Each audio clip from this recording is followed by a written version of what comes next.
What is up, fellow Gwent enthusiasts? Welcome back to another top 10 video. Top 10, what am I going to call it? Underutilized concepts in Gwent. Mechanics that I feel should have been explored a lot more. Some of these, I feel, have barely even been explored at all. And others, there's definitely a good foundation for them, but I would definitely like to see a little bit more. I haven't taken a lot of time in ordering these, like exactly from least important to most important, but they are somewhat. We're going to start off with the ones that I don't think are as major, and we're going to end on some of the ones that I would like to see more of the most. Now, I do realize that a lot of these, there's not going to be more. There's no way they're going to be squeezing in more of these things during this last year of development. But these are just, mechanics that in an ideal dream world Gwent, for me, these would have been explored a little bit more. And we're going to start off with what I like to call the OG patience. Before patience was a keyword, it was actually a term used by the community for a certain set of cards. These cards right here. At the end of your turn, if the order is not used, do a thing. Boost health by 1. Damage random enemy unit by 1. And so forth. I do realize they're not all here. I was kind of hoping that by searching for not used, I would actually find them all. It's not really a big deal. Oh yeah, because he works differently. But yeah, it's these types of cards. We got them with Master Mirror, I believe. This was, yes. They all have 4 power, 1 armor, 7 provisions, except for 1 that got buffed to 6, despite all of them being pretty much unplayable at this point. I think the only one that has realistically seen any play is Dunka. These other ones, also the Phantom in Wild Hunt, but I think it's still a fairly weak card. But the Wild Hunt tag does help this card a little bit. But to not take too much time on each point here, this was a fun mechanic. And obviously it led to patience, which works slightly differently. I prefer this type because it's like, yes, you have this order effect, but you can be greedy, hold on to it, and get a weak engine before you use that order effect at some later point. NR did actually also get 1 bronze version of this in the Caraxated Guard, which can move an enemy unit on order. But if you don't need it, it's a slightly below curve engine. But you can also, there are some decks, like if you have a Lacerate, like some sort of Royal Punish, you can have this stacking up the boost and then use the order on the final turn. I just thought it was a cool mechanic. I would have liked to see more of it. I feel like patience becoming a keyword in the way that it is didn't quite cover that itch that I had. I think patience is a cool mechanic, but it's not quite the same as this OG patience, as I call it. And I would have liked to have seen more versions of this at different provision costs, doing different things. I think you could have done a lot of cool things with that. But yeah, OG patience, I would have liked to see more of that. The next thing I would have liked to have seen more of is the archetype that monsters, they're hinted at this monster archetype where, you gain benefits if your opponent has more units than you. Like we have Ice Troll that boosts health by 1 at the end of your turn if you have fewer units than your opponent. Then you also have Jotun, who On deploy, boost health by 2 for every unit more your opponent has. Now there are some support cards for this. And, you know, I should also mention Kaltalis is... It is playing into the same thing, and Kaltalis is a card that is actually seeing play.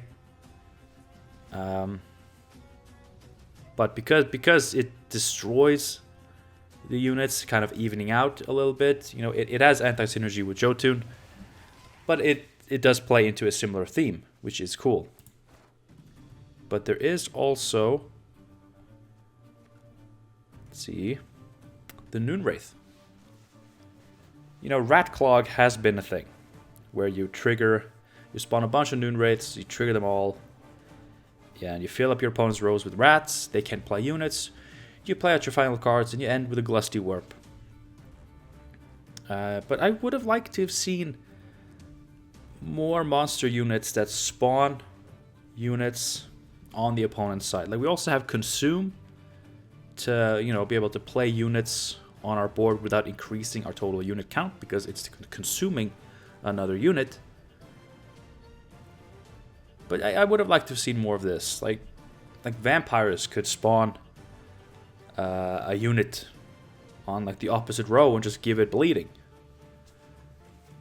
You know, that could have been an interesting way to do it. Yeah, because these are monsters, and like the thing with Jotun and the Ice Troll, I feel like, is that these are these big monsters that, you know, they kind of hang out by themselves, and like the people that come to kill them, like they come in groups just to put up an even fight, because these guys are good at being alone. So that's definitely an archetype that has been hinted at like since the beginning of Homecoming, but is never really expanded upon. And obviously it is way too late now. But it could have been an interesting concept to play around with. Like, very similar to how Nilfgaard has like enemy boosting, which they actually did go back to and expand upon dramatically or drastically. They could have done a similar thing with monsters. And, you know, we have spies to, you know, put units on the opponent's side of the board. Skelligas can have several ways of spawning beasts, like sirens and beasts, on the opposite side to enable Bloodthirst. So, like, there are hints of it in the game, but monsters don't have the actual tools to build an archetype around it, despite having at least a couple of cards very heavily leaning towards that sort of playstyle. So I would have liked to see a little bit more of that. Alright, this next one, it's not a big deal, so I'm going to make this quick. I don't like Jan Kelvit. I think he definitely needs a power buff. Oh god, no. A power nerf. I'm not a huge fan of the way he shapes decks and how he makes matches feel very samey. Like, it's the exact same thing over and over again, because he makes the deck the exact same order as every match. What I do like about the card, though, is how the number of tactics in your starting deck affect him. And we have other cards that do this. We have a leader with Enslave. We have Ardal, who does a big bounce, depending on the number of tactics in your starting deck. And I feel like that's just a concept that could be explored with any type of card. Organic card, nature card, raids. Not just to put stuff, you know, climb to the top of your deck so you always draw it. Not for the same effects. But like, I just feel like there's definitely something Symbiosis could do with a card that got benefits the more nature cards that were in your deck. Like, it's definitely something that could have been done there. But this is definitely a point that it's not a big deal. This is not something I'm actively missing in the game, but it would have been nice to see more of it. So, yeah, just cards that care about the number of a specific type of card in your starting deck. Would have been cool. So, Devotion. I know this is one I bet a lot of people saw coming, because I've seen a lot of people calling out for this. We want more devotion-based gameplay. We're all sick of neutral cards being played in every deck regardless of faction. And we do love ourselves some devotion cards. I think Wild Hunt is my favorite devotion archetype at the moment. Because they have just a few devotion cards that really sit well with me. I think Ternalia's devotion carryover row effects, I think that's beautiful. The carryover frost is lovely. I think Gil's being, he is a playable tutor in non-devotion. But with devotion, he is probably the best tutor card in the game. Like, just within the confines of his archetype, in a full-on Wild Hunt deck, a 2-for-8 that plays basically any card in your deck and gains boosts from your leader from round 3 form Oberon. It's good. It's a really good card. Winter Queen's Devotion is an insanely powerful effect. This card also, I feel, is technically playable outside of Devotion. Because, I mean, any deck that just could fit in some Frost. Like, Ardgaith for solid value, 12 for 8 is not bad. Or just Red Riders. Or just like having some Frost cards in there just because, you know, some of them are good. Just as standalone cards. And then this is basically an 8 provision Roach that you have a lot more control over.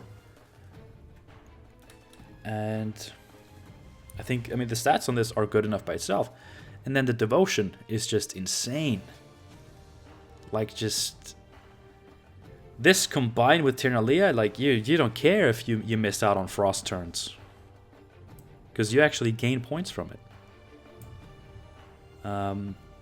Warriors are also a very solid Devotion archetype. But if you just look at the amount of Devotion cards in the game right now, it's kind of sad.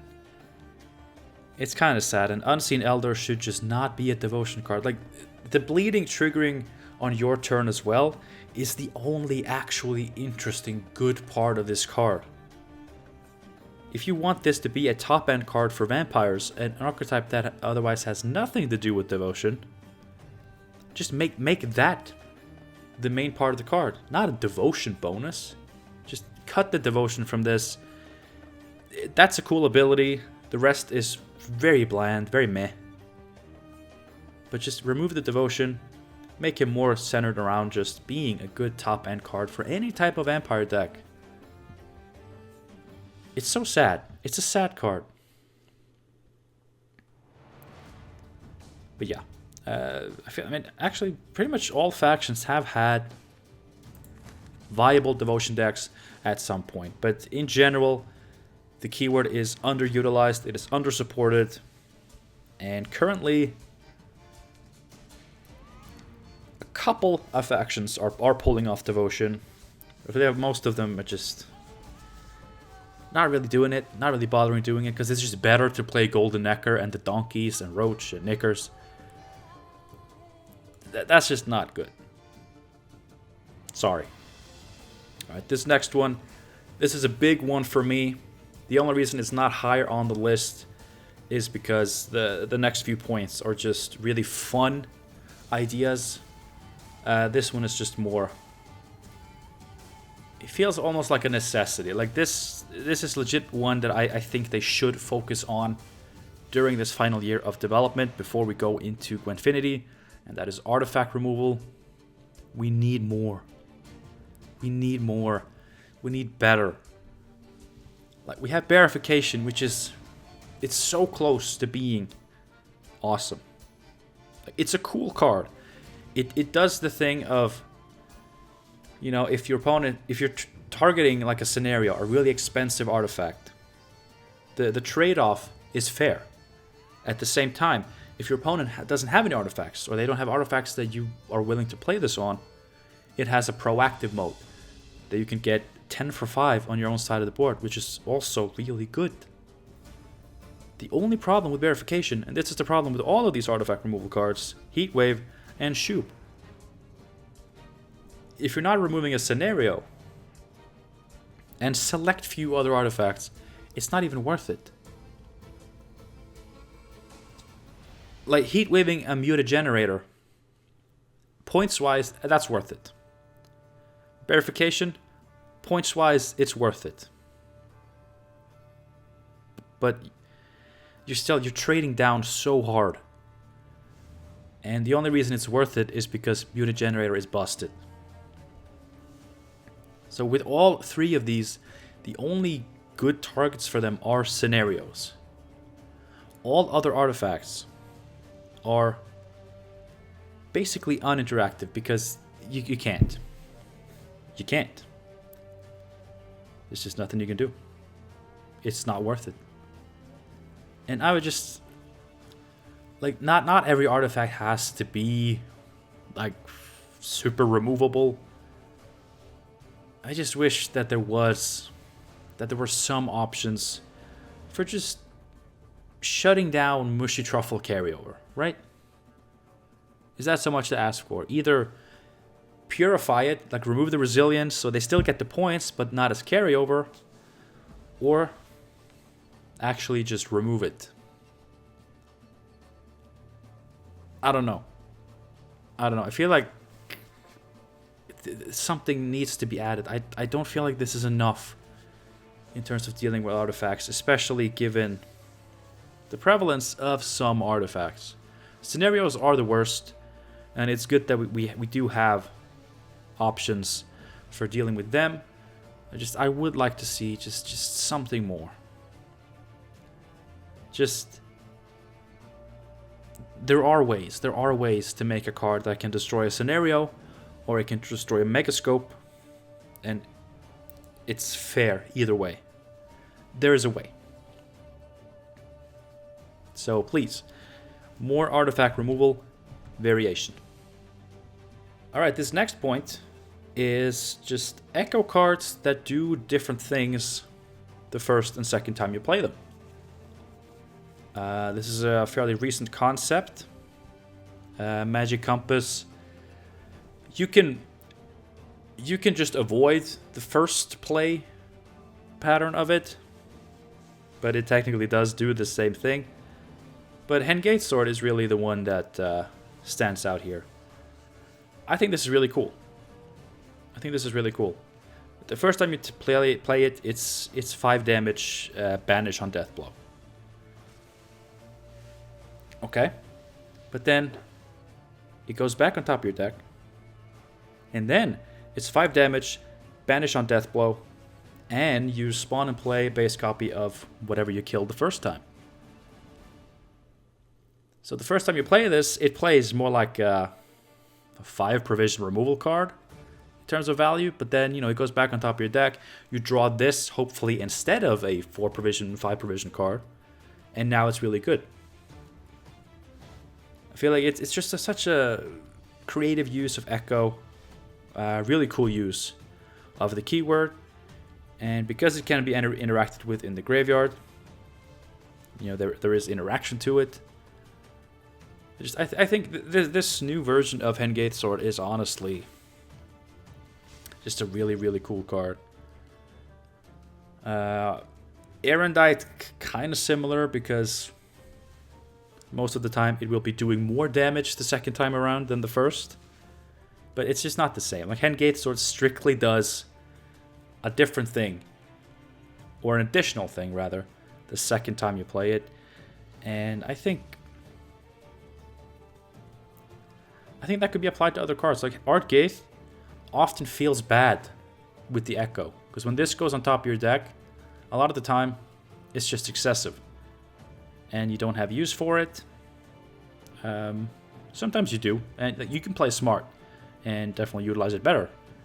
But what if this, the second time you played it, did something different? That would have been really cool.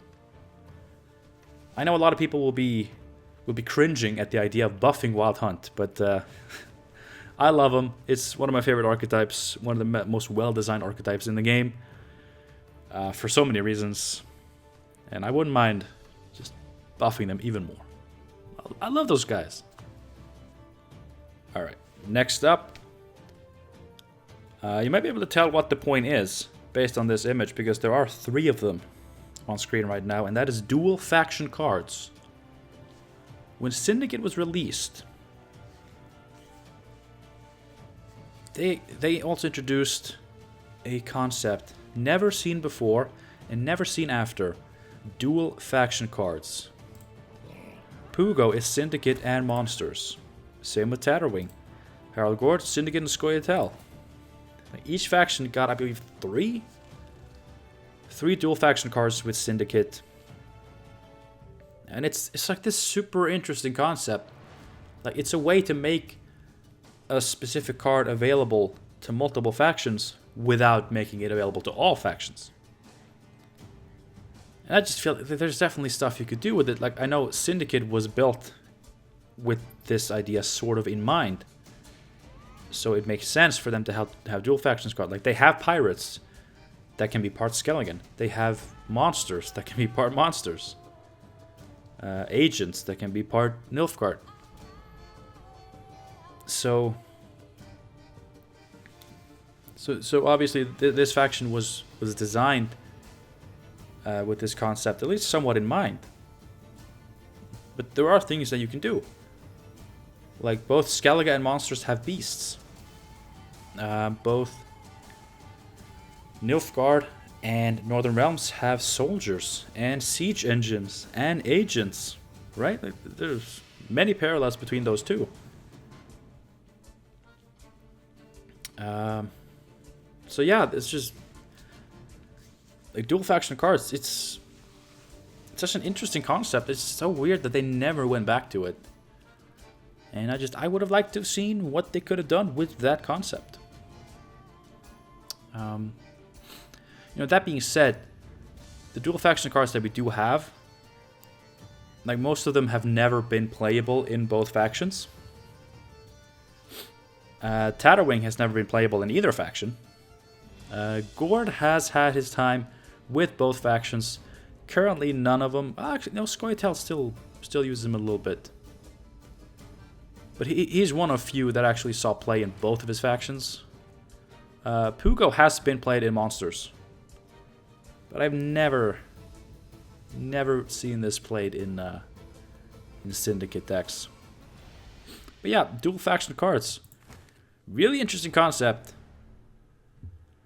A lot of opportunities for it, but never to be seen again. And I don't expect that to change, sadly. Alright, moving on. Now we're getting to the top 3. And these are the 3 that I immediately thought of before scrolling through the actual collection. These are the 3 that I thought of that inspired me to want to make this video. Starting with non-cycling discard. Skellige has, some discard stuff going on. We all know this. We've all seen it.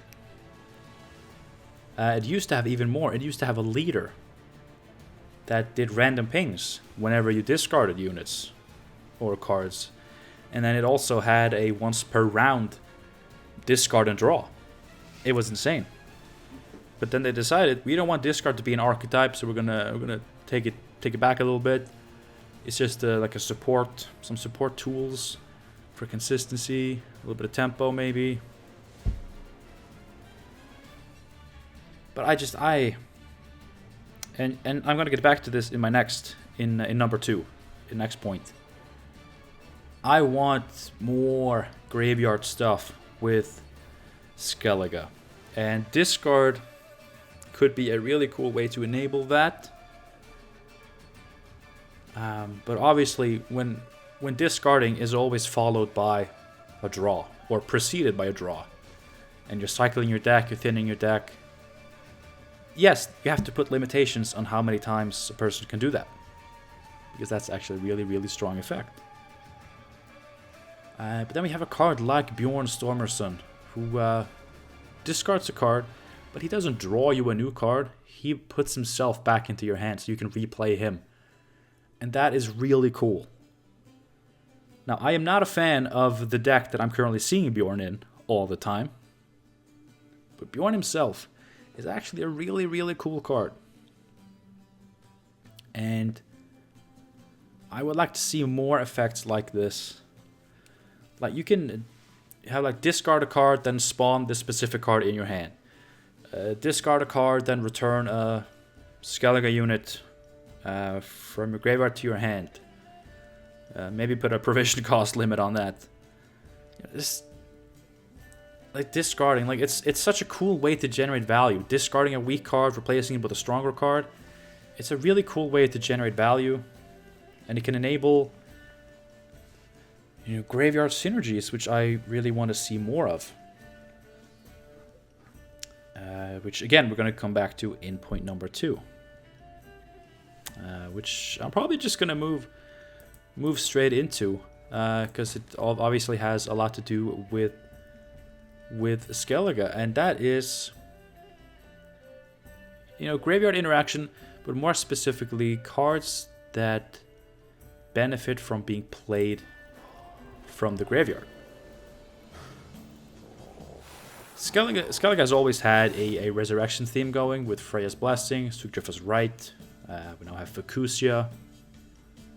And more recently, we've also gotten a couple of ways to play alchemy cards from the graveyard. But Uncreate Warrior, I believe, is the only card. I believe it is the only card that benefits from being played from the graveyard.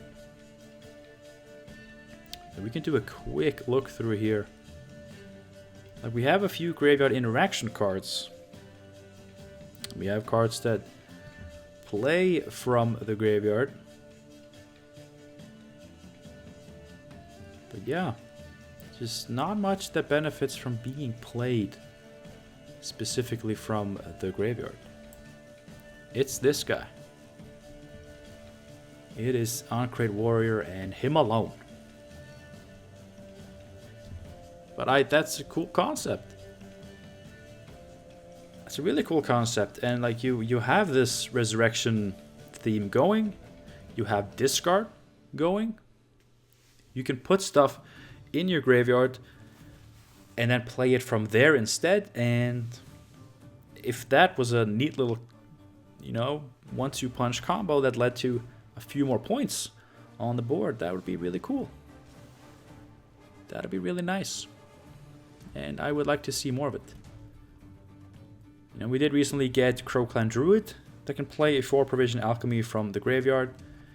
We obviously have Bride of the Sea, who we have had for a while now. We can play any alchemy, given enough rain on the board. We have Svanrga, who cares about the last non-neutral unit that went to your graveyard this round. You know, discard would be another way to enable this. And it would just there is some stuff. I feel like the graveyard is not being utilized very hard. Like Freya's Blessing, this is like the core, like one of the core Skellige cards for me. You know, from playing beta and early Homecoming, but it's nobody's playing this anymore, almost. Like, there's still Resurrection, Fukusia is everywhere, but Freya's Blessing is, you know, it's one of those OG core Skellige cards. Besides not being a unit anymore, like, it hasn't really changed, ever. There used to be a unit in beta that did this, and yes, that was really good. But I think it's a really good card, and it's just it's sad that just Skellige is not doing the graveyard thing as much. They even have a discard stratagem. You know, it would just it would be nice if Fukusia wasn't the only thing interacting with the graveyard. So yeah, just more graveyard interaction. I would love to just see more Skellige cards doing more things when played specifically from the graveyard as opposed to hand or deck. Last up, and this, not necessarily my highest priority, but it honestly, it's one that seems so obvious. And I feel like I'm pretty sure the developers have also acknowledged the existence of this concept fairly recently. And yet, I'm pretty sure there are only 2 cards that do it. Yes. Cards in Squirtle that have a deploy effect on one row and an order effect on the other row. We have Forest Whisperer, poisons on melee, then you can move it to ranged and give Vitality 3. Weeping Willow, you can deploy it on ranged for poison and then move it to melee and boost self by the number of categories. Movement in Gwent has never felt right to me. It seems pretty playable these days, and it's had its moments in the sun. Because it's just an engine overload archetype. You just play cards that just happen to move, and then you have a few cards that benefit when your stuff moves. And that's fine.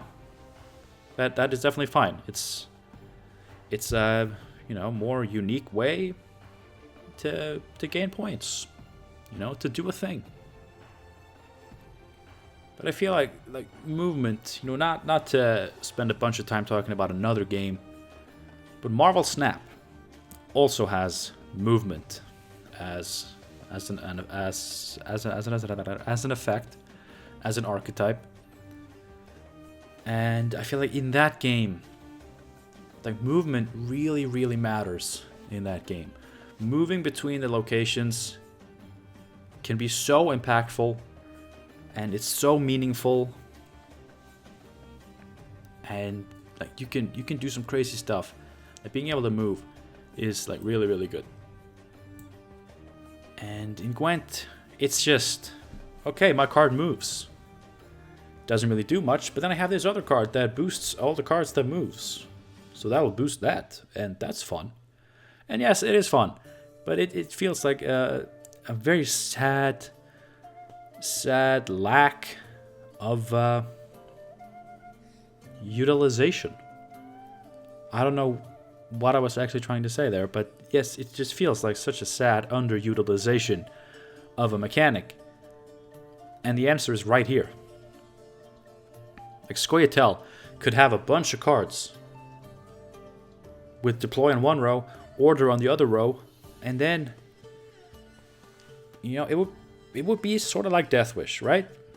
Death Wish cards, they come down, they play for, less than ideal value. But then when you have another card that consumes it, boom, you get additional value. Suddenly the card plays for above the curve. And that's the exact same thing you can do here. This is the same, but it's different enough that it feels original, unique, and it's really cool. It's really cool. Just playing Forest Whisper on the melee row, you poison an enemy unit, and then you can use your Malena to move it to your ranged row on the next turn, and suddenly you can give Vitality 3. Suddenly it's a 6 for 4 that poison an enemy. That's good. That is good. Really, really good stats. So that's just something.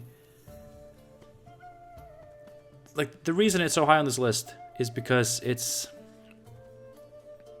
the answer is right there. It's so obvious, and it's really, really cool.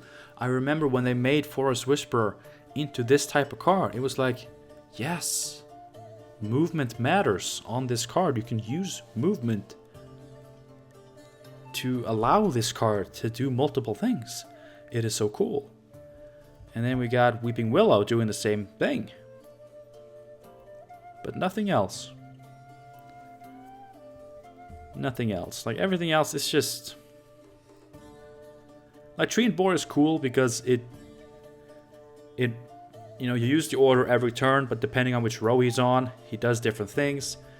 If you don't need to heal him, you can move him to the ranged row with a different effect and then use the damage order again.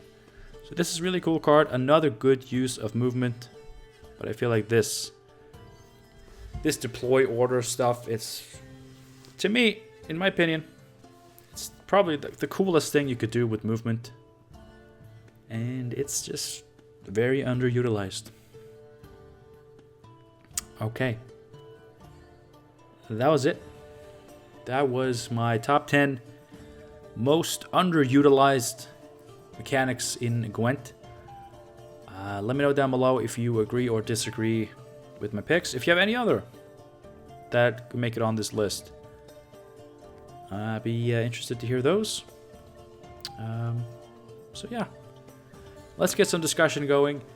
But at least here, you got my picks, my 10 picks. And yeah, let me know what you think. I hope you enjoyed the video. Thank you so much for watching. And I hope to see you again soon for something more. Something else. Gwent related.